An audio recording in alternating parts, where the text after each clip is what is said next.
Good morning प्यारे बच्चों, आपका इस चैनल पर बहुत बहुत स्वागत है। आज हम आपके लिए फिर से एक शानदार टॉपिक लेके आए हैं जिसमें हमारे जो फलन वाली सीरीज ग्राफ सीरीज चल रही है उसमें ये हमारा लेक्चर है। और आज हम पढ़ेंगे इसके बारे में कि अचर फलन क्या होता है और एक और पढ़ेंगे सिग्नम फंक्शन जिसको हम चिन्ह फलन बोलते हैं। ओके स्टूडेंट्स, तो यदि आप चैनल पर नए हैं तो प्लेलिस्ट में जाके प्रीवियस वीडियोस देख सकते हो और चैनल को सब्सक्राइब करना नहीं भूलें। ओके स्टूडेंट्स, शुरुआत करते हैं आज के वीडियो में हम अचर फलन की। देखिए, अचर फलन या जिसको हम इंग्लिश में कांस्टेंट फंक्शन बोलते हैं, कांस्टेंट फंक्शन है ना, ये क्या होता है? देखिए, जब y बराबर fx में हमें एक कोई कांस्टेंट नाम की संख्या दी गई हो, यानी हमें जो x का फलन है वो कोई एक संख्या के रूप में दिया गया हो। कांस्टेंट का यहाँ पे c यूज किया हुआ है, ये कोई संख्या है। जैसे मान लीजिए y बराबर 0 है ना, या y बराबर 1 या y बराबर -2 या y बराबर 3 मान लीजिए। तो यहां पर ये जो आपको y के बराबर में लिख के दिया हुआ है ये क्या है? ये एक संख्या है जो कभी बदल नहीं सकती है। तो यदि आपको फलन के रूप में कोई संख्या दी गई हो तो उस फलन को हम क्या बोलते हैं? उसको हम बोलते हैं अचर फलन। एक्चुअली देखिए, ये जो है ये आपका 0 है, यानी y का मान 0 है। अब y का मान 0 होने की वजह से ये बहुत स्पेशल है ना, और 0 के अलावा भी और वैल्यूज हो सकती हैं। अब इसमें क्या खास बात है, इसके बारे में हम जाने तो देखिए, आपने ग्राफ के बारे में थोड़ा बहुत स्टडी पहले से कर रखा है। आपने कोऑर्डिनेट ज्योमेट्री पढ़ी हुई है। कोऑर्डिनेट ज्योमेट्री यानी द्विविम निर्देशांक ज्यामिति है ना, इसमें 2 डायमेंशनल कोऑर्डिनेट ज्योमेट्री और 3 डायमेंशनल कोऑर्डिनेट ज्योमेट्री आपने 11th क्लास में 10th क्लास में पहले से डिस्कस कर रखी है। तो अभी हम 2D वाले की बात करें तो इसमें मान लीजिए ये वाली आपकी x एक्सिस है और ये आपकी y एक्सिस है। ये वाला बिंदु होता है ये ओरिजिन यानी 0,0 होता है। आगे की साइड में आपके पास x एक्सिस में धनात्मक मान होते हैं और बैक साइड में आपके ऋणात्मक मान होते हैं। लेकिन एक चीज आप जानते हैं कि यदि कोई बिंदु हमारी x अक्ष का है, यदि कोई बिंदु हमारी x अक्ष का है, जैसे मान लीजिए ये वाला बिंदु है, तो इस बिंदु के निर्देशांकों को हम कैसे लिखेंगे? यदि हम 2D की बात करें तो उसमें x, y के रूप में हम कोई भी बिंदु होता है उसको लिखते हैं। x, y के रूप में उसके निर्देशांक होते हैं। तो देखिए, ये वाला बिंदु यदि है तो उसमें x का मान 1 है और y का मान बच्चों 0 है। x का मान 1 है और y का मान 0 है। इसका मतलब ये हुआ कि इस बिंदु के निर्देशांक हो गए 1,0, 1,0। ऐसे ही आप बात करेंगे इस वाले बिंदु की, तो इसमें x का मान हमारा 2 है ना, और y का मान 0 है ना। y क्या होता है, x क्या होता है कि आप मूल बिंदु से x वाली दिशा में कितने गए हैं। आप इधर गए हैं तो आप x का मान प्लस लेंगे, आप यदि यहां से इधर गए हैं तो आप x का मान माइनस लेंगे, और y की दिशा में आप कितने गए हैं उसके अकॉर्डिंग y यदि ऊपर गए हैं तो प्लस हो जाएगा और नीचे गए हैं तो माइनस हो जाएगा। लेकिन हम बच्चों क्या कर रहे हैं, देखो, इस एक नाम के बिंदु तक पहुंचने के लिए हमारा जो मूवमेंट है वो केवल x वाली एक्सिस में है। हम ओरिजिन से चले तो सबसे पहले x अक्ष की दिशा के अनुदिश यदि जाएंगे तो हम एक ही का ही जाएंगे, लेकिन ना हमें ऊपर जाना है ना हमें नीचे जाना है। इसका मतलब हम यहीं पे रुक गए। तो इसका मतलब x वाली दिशा में हम एक इकाई आगे आए हैं और y वाली दिशा में हम बिल्कुल भी नहीं गए हैं, इसलिए इसके निर्देशांक हो जाएंगे 1,0। ऐसे ही यदि हम यहाँ पर पहुंचे हैं, हम मूल बिंदु से चले, ओरिजिन से चले और 2 यूनिट तक आगे आ गए, इसका मतलब हुआ कि हम x अक्ष वाली दिशा में प्लस के 2 इकाई चल रहे हैं, लेकिन y की दिशा में ना ऊपर गए ना नीचे गए, इसलिए इसके निर्देशांक हो जाएंगे 2,0। ऐसे बच्चों इस बिंदु के निर्देशांक हो जाएंगे 3,0। ऐसे ही इसके कितने हो जाएंगे -1,0। ऐसे ही इसके कितने हो जाएंगे -2,0 है ना, -1,0 -2,0 -3,0 इस तरीके से। ये हमारा मूल बिंदु है 0,0। अब इसमें आपको क्या स्पेशल बात दिखाई दे रही है वो ढूंढने की कोशिश करो कि ये जो एक्स वाली एक्सिस है इसके ऊपर जो भी कोई बिंदु होगा उस बिंदु में एक चीज तो पक्का गारंटी है कि y का मान शून्य है ना। y का मान आपको पक्का पक्का शून्य मिलेगा। y का मान पक्का पक्का शून्य मिलेगा, चाहे आप बिंदु कहीं पर भी ले लें। यदि x एक्स पर आपने बिंदु लिया है तो इसका मतलब आप y की दिशा में बिल्कुल भी विस्थापन नहीं देख रहे हो, y की दिशा में बिल्कुल भी नहीं चले हैं। इसका मतलब y की दिशा में y के अनुदिश मूवमेंट है वो शून्य है। इसका मतलब y का मान 0 आपको क्या सजेस्ट करता है, y का मान शून्य होना आपको क्या बताता है। y का मान शून्य होने का मतलब है ये x एक्स वाले सारे बिंदुओं को निरूपित करता है।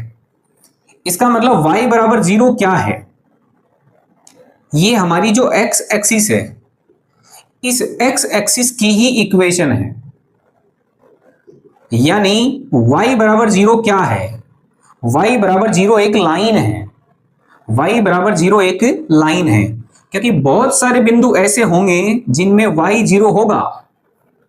एक बिंदु नहीं है कोई, बहुत सारे बिंदु होंगे जिनमें y का मान शून्य होगा। इसका मतलब y बराबर 0 आपको केवल x एक्स वाली रेखा के बारे में सजेस्ट करता है। यानी आपको कोई ये पूछ ले कि x एक्सिस की इक्वेशन क्या होती है तो तुम x एक्सिस की इक्वेशन को कैसे बताओगे कि y का मान शून्य है। y का मान शून्य है मतलब ये वाली लाइन ऐसी है जिस पर y का मान कितना मिलेगा, आपको y का मान शून्य मिलेगा। अब बच्चों ये वाली जो लाइन है y बराबर 0 ये आपकी मूल बिंदु से गुजर रही है ना। तो सोचिएगा y बराबर 1 वाली लाइन कहां से जाएगी। y बराबर 1 वाली लाइन के बारे में डिस्कस करें, है ना। y का मान 1 की बात चल रही है कि y का मान 1 है। देखिए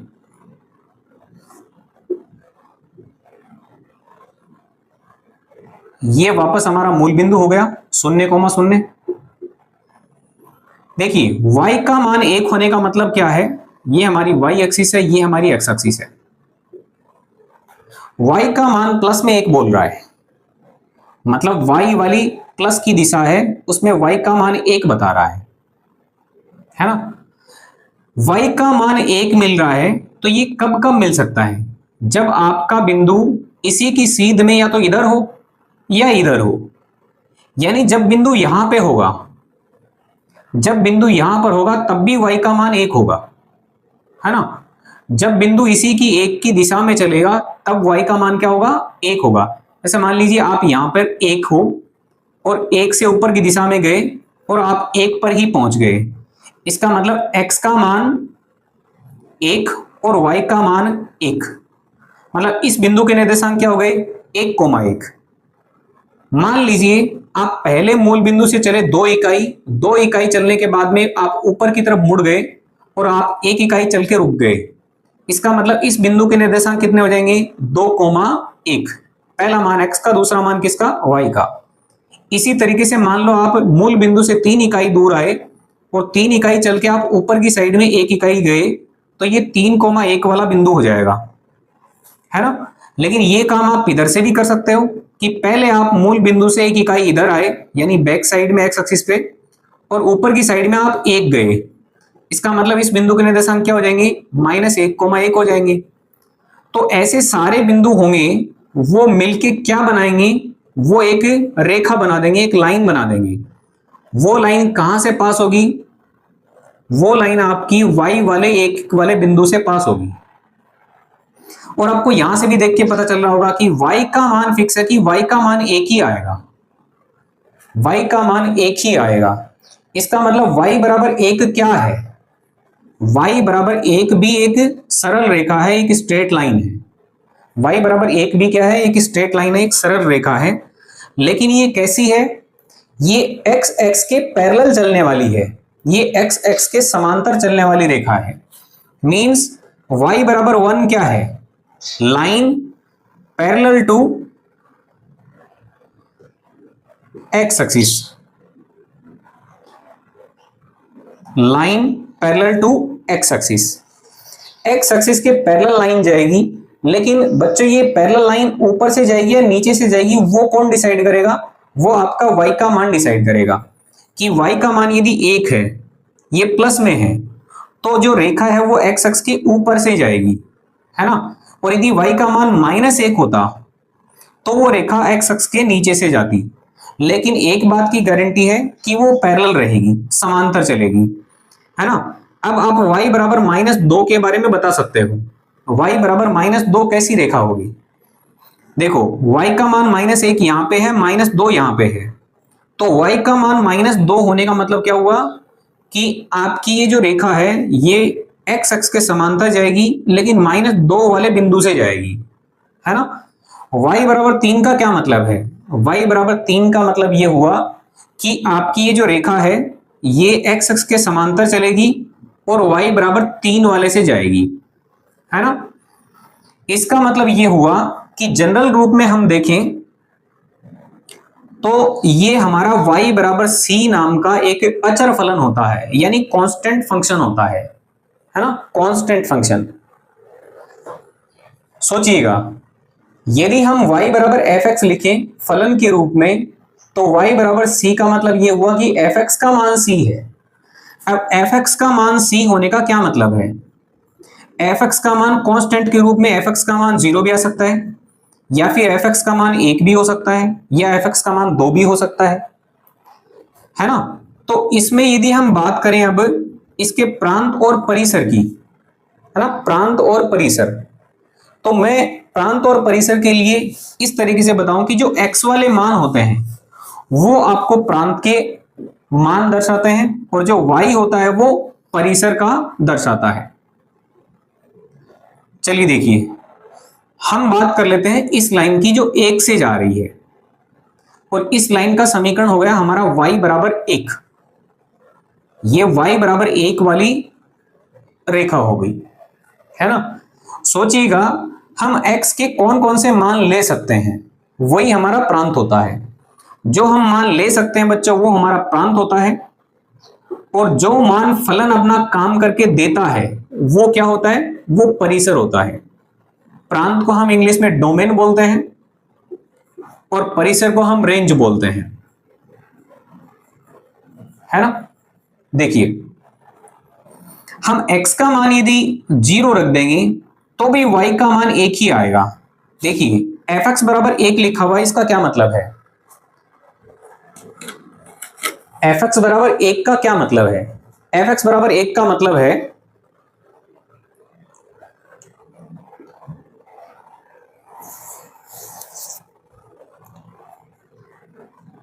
कि x का मान आप कुछ भी रख दें आपको 1 ही मिलेगा, यानी आपने यदि 0 रखा तो भी 1 मिलेगा। मतलब x का मान 0 और y का मान 1, x का मान 0 और y का मान 1।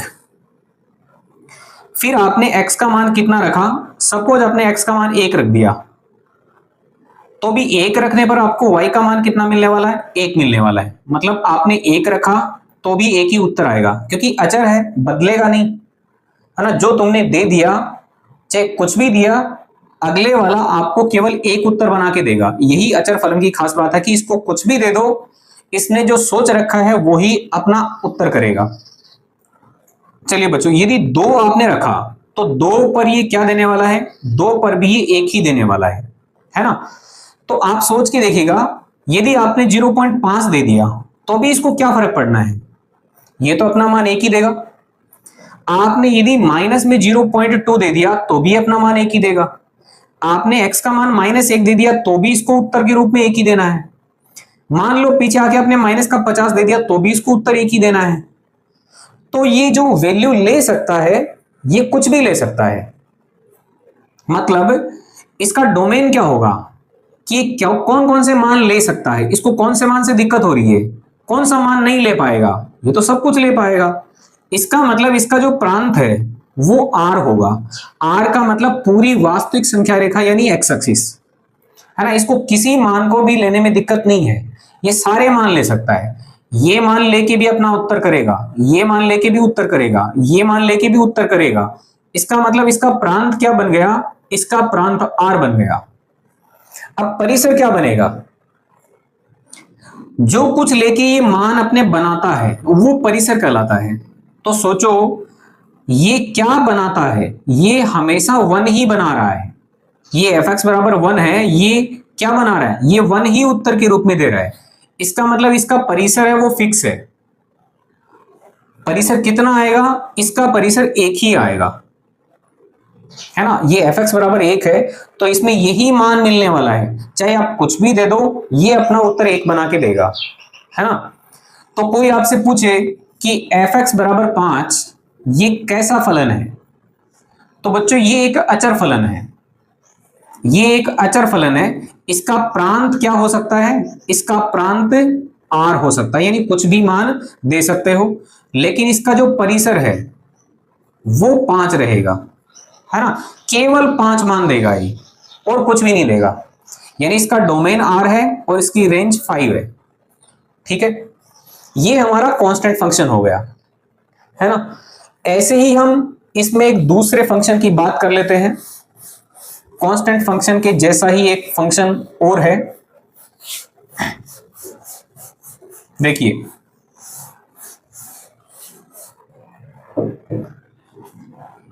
Signum function. सिग्नम फंक्शन या फिर शॉर्ट में इसको साइन फंक्शन भी बोलते हैं,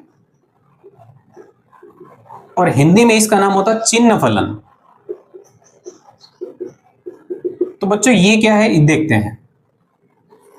देखो इसकी जो परिभाषा होती है y बराबर fx, ये जो फलन होता है ये अपनी परिभाषा ऐसी रखता है, जिसको हम देखो डिकोड करके आगे बताएंगे कि ये कैसे बनी है और इसका मतलब क्या है। ये इस तरीके से लिखी हुई परिभाषा है, देखिएगा। इसने क्या बोला है कि x का मान यदि 0 लेंगे तो फलन अपना मान 0 बना के देगा, है ना। x का मान 0 लेंगे तो फलन अपना मान 0 बना के देगा, ठीक। ग्राफ की बात करें और इसी से हम इसको रिलेट करेंगे। ये हमारी x अक्ष है, x एक्सिस, और ये हमारी y एक्सिस है, y एक्स। यदि तुमने 0 दिया तो ये 0 देगा। यदि तुमने इसको 0 दिया है तो फलन 0 लेके क्या देगा? आपको 0 देगा, है ना। अब सोचते हैं कि x का मान यदि आपने 0 नहीं दिया है, x का मान ऐसा दे दिया जो 0 नहीं है, तो वो ऐसा काम करके अपना उत्तर बनाएगा, है ना। जैसे मान लीजिए आपने x का मान 1 दे दिया। आपने x का मान क्या दिया? x का मान 1 दे दिया बच्चों। तो 1 देने पर फलन क्या करेगा?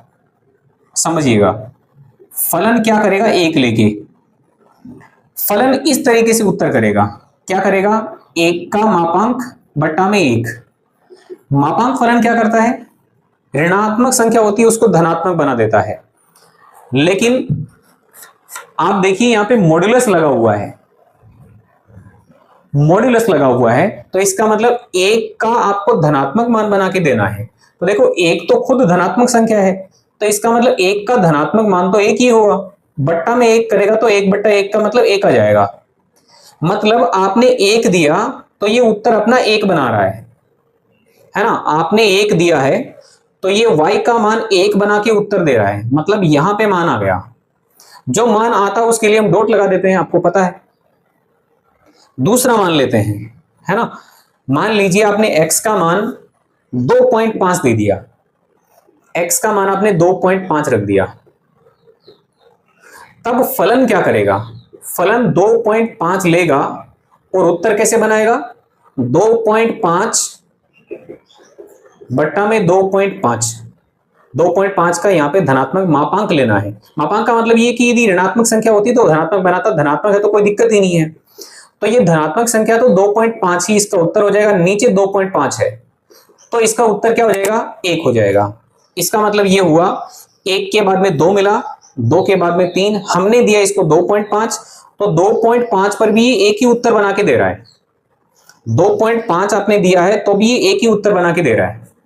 ऐसे ही आप सोच सकते हो, यदि हमने कोई और बड़ी संख्या ले ली, है ना।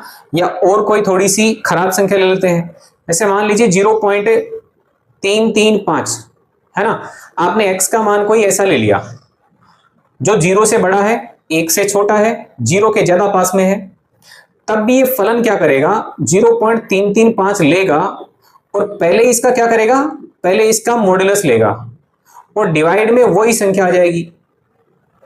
तो देखो धनात्मक संख्या होने की वजह से इस मापांक का कोई औचित्य नहीं हुआ, 0.335 बट्टा में 0.335, तो भी ये सेम संख्या से भाग देने की वजह से एक ही उत्तर बनाएगा अपना, है ना।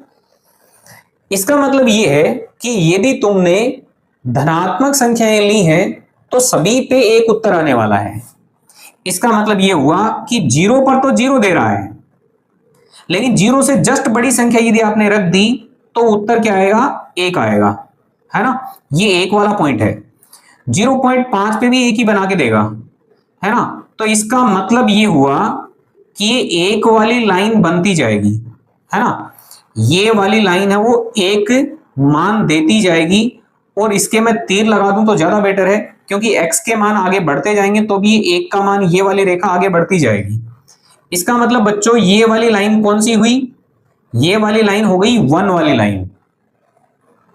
लेकिन यहां पे एक बात सोचिएगा कि ये लाइन हमें खींचनी कहां से है बच्चों, ये 1 के ऊपर से नहीं खींचनी है, क्योंकि 0 पर एक मान नहीं मिल रहा है, तो जो मान नहीं मिलता उसके लिए हम गोला लगाते हैं, और 0 के तुरंत बाद में आपने थोड़ी सी भी बड़ी संख्या दे दी तो भी एक मान मिलेगा, तो यहां पे डॉट लग जाएगा।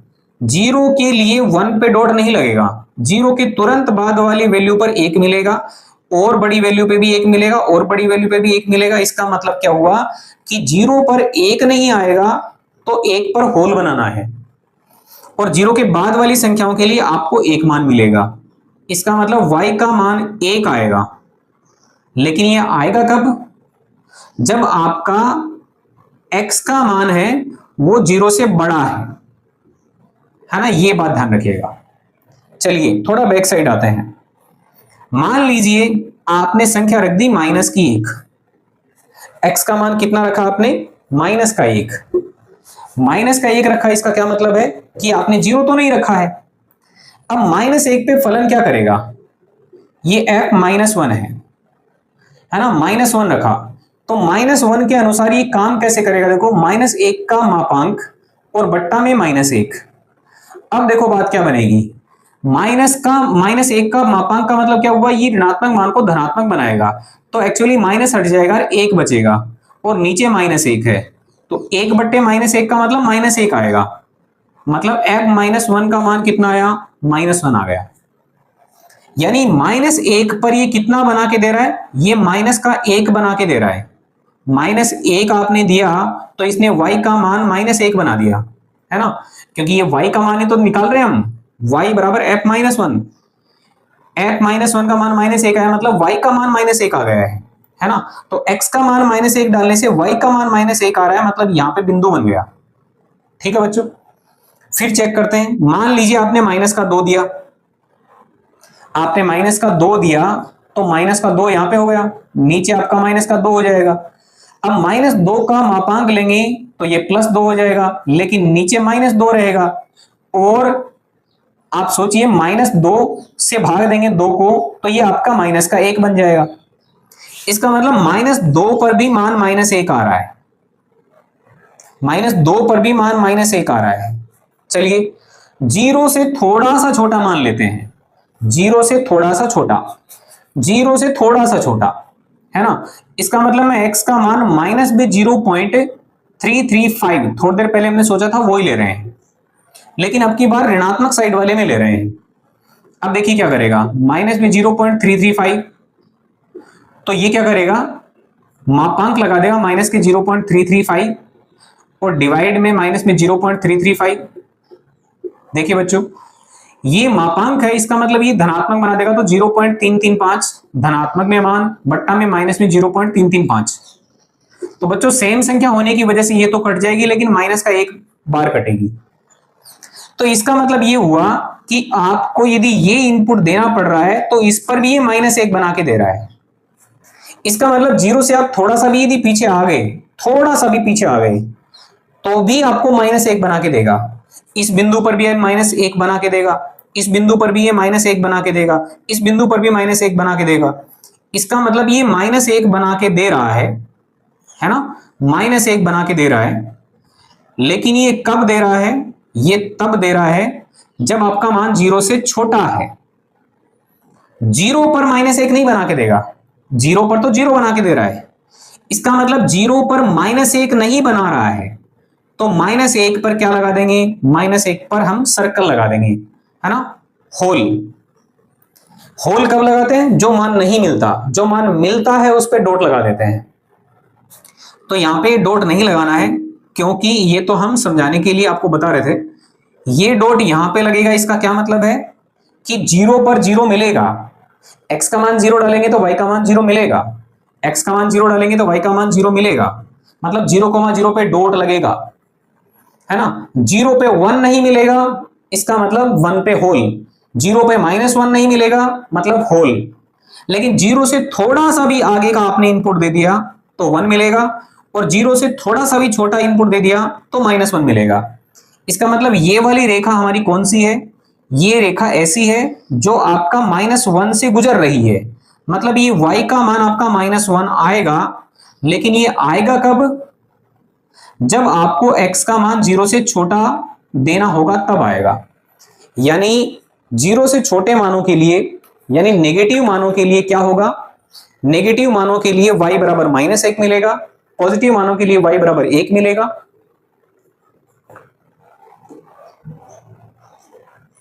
0 पर 0 मिलेगा, है ना। तो इसी फलन को हम थोड़ा सा यदि समझ के और बढ़ाएं आगे, तो हम इसको एलाबोरेट करके क्या लिख सकते हैं कि ये आपका जो फलन है ये +1 बना के देता है। कब? जब x का मान तुम 0 से बड़ा लेते हो। x का मान 0 से बड़ा लोगे तो ये y का मान 1 बना के देगा, है ना। यदि आप x का मान 0 दे देते हो तो ये 0 देता है, 0 पर 0 देता है। ये -1 बना के देता है यदि आपने x का मान 0 से छोटा लिया है। इसका मतलब ये हुआ कि ग्राफ में क्या क्या चीज शामिल है? ये रेखा, ये वाली रेखा और ये डॉट। इसका मतलब 3 ही प्रकार के मान ही दे सकता है ना। 3 ही प्रकार के मान दे सकता है, या तो 1 या 0 या -1। और ले कौन कौन से सकता है? सारे ले सकता है। मतलब x के मान 0 से बड़े भी ले सकता है, x के मान 0 से छोटे भी ले सकता है, x का मान 0 भी ले सकता है। मतलब अब इसके प्रांत और परिसर की बात करें, इसका डोमेन रेंज बात करें, तो डोमेन का मतलब प्रांत। ये क्या आएगा? इसका प्रांत बच्चों R आएगा। मतलब इसको मान लेने में किसी भी पॉइंट से मनाही नहीं है, ये सारे मान ले सकता है। 0 ले सकता है, 0 से बड़े ले सकता है, 0 से छोटे ले सकता है, कैसे भी मान ले सकता है। इसका मतलब जो मान ले सकता है वो हमारा प्रांत होता है, ये डोमेन हो गया। अब रेंज की बात करें, रेंज का मतलब परिसर, है ना। क्या क्या मान इसके आ रहे हैं वो बता दीजिए। हम कुछ भी दे रहे हैं, लेकिन फलन ऐसा काम करता है कि या तो वो 1 बनाता है, या वो -1 बनाता है, या वो 0 बनाता है। इसका मतलब इसमें केवल 3 ही सदस्य आ रहे हैं, 3 ही सदस्य आ रहे हैं। इसका मतलब -1 आ सकता है, 0 आ सकता है, 1 आ सकता है ना। ये चीज ध्यान रखिएगा, ये वाली इसकी रेंज की सेट बन जाएगी, है ना। तो ये बच्चों हमने 2 इंपॉर्टेंट फंक्शन आज डिस्कस किए हैं, है ना। कांस्टेंट फंक्शन और दूसरा हमारा सिग्नम फंक्शन या साइन फंक्शन या चिन्ह फलन, है ना। शॉर्ट में बच्चों इस तरीके से पूछता आपसे कि सिग्नम 2 की वैल्यू कितनी होगी, है ना। सिग्नम फंक्शन को 2 दिया जाए तो कितना आंसर करेगा? सिग्नम फंक्शन को 2 दिया गया तो देखो 2 पर ये क्या बना के देगा? 2 पर ये 1 बना के देगा, तो इसका मतलब इसका उत्तर 1 आएगा, है ना। क्वेश्चन इस तरीके से पूछता है। आपको ये बोल दिया कि सिग्नम पाई की वैल्यू कितनी होगी, सिग्नम पाई पे कितनी वैल्यू करके देगा? पाई का मतलब कितना है? 3.14। तो 3.14 मतलब लगभग यहां पर भी ये मान 1 देगा, है ना। आपको पूछ लेगा सिग्नम -8 की वैल्यू कितनी आएगी, तो देखो जैसे ही इसको नेगेटिव इनपुट दे देंगे तो नेगेटिव इनपुट पे क्या बना के देता है? ये -1 बना के देता है, तो यहां बच्चों -1 आ जाएगा। फिर आपसे पूछ लेता है कि सिग्नम 0 की वैल्यू कितनी होगी, है ना। तो 0 पे आप जानते हैं कि 0 पर ये 0 ही बनाता है, तो इसका मतलब ये 0 दे देगा। तो इस तरीके से आपके क्वेश्चंस आते हैं जिनको हम अगले वीडियोस में डिस्कस भी करने वाले हैं, है ना। तो आज के लिए इतना ही। जो बच्चे नए हैं वो चैनल को सब्सक्राइब शेयर लाइक करना नहीं भूलें, है ना। Okay students, thanks a lot.